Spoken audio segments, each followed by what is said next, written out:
A year ago today, Governor Jim Justice ordered the cancellation of the girls and boys state basketball tournaments. It was the beginning of the end for normal school activities that year. The very next day, the governor announced the shutdown of all schools in the state. Eyewitness News reporter Anthony Conn takes a look at how it has all unfolded in our school system since 1 year later. It's been a past year unlike any other for schools, with plenty of lessons learned inside and outside of the classroom. We went on spring break and didn't know that was going to be the last time we were going to be in school last year and see our friends.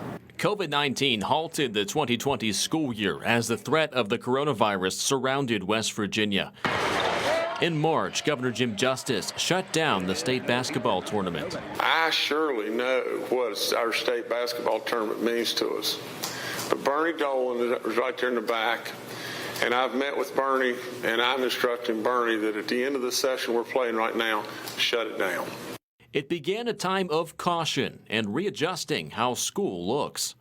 Learning how to do it remotely was quite a challenge. Everyone was thrust into the digital age. Thank you.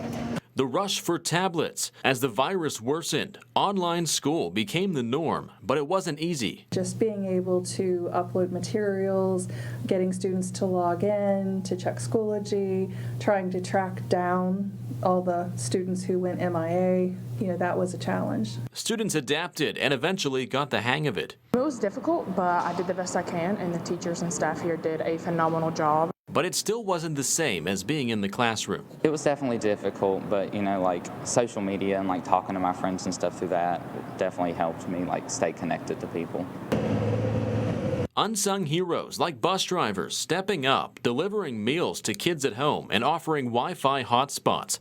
Communities came together, rallying around students and their families. Later in the spring, tensions rose. Protests at the Capitol pleading the governor to let sports teams compete. Then graduations impacted, some canceled, others outdoors with strict guidelines. Some students weren't allowed to attend. That's kind of heartbreaking. Going into the fall, each week counties were at the mercy of the state's color-coded COVID-19 map. Schools kept closing after cases arose. Parents deciding if they wanted their kids to go to school in person. I'd rather them not go to school right now with everything going on. There was so much uncertainty, and not just about how we would, do school, but also with just safety and protocols. Schools opened, but now look much different. Social distancing and mask requirements. At the beginning, it was kind of depressing, with having the mask on and stuff and not being able to see each other's smiles and stuff. But now that we're kind of used to it, it's gotten better. I love being back. Being able to just be here for my last year has just been wonderful.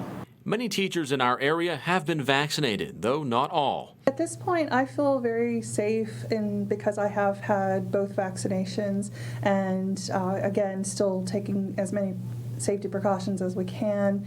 I do fear for the safety of those who were not able to be vaccinated, and even for the students. The pandemic did cause a learning deficit. I know the grades aren't what they normally are.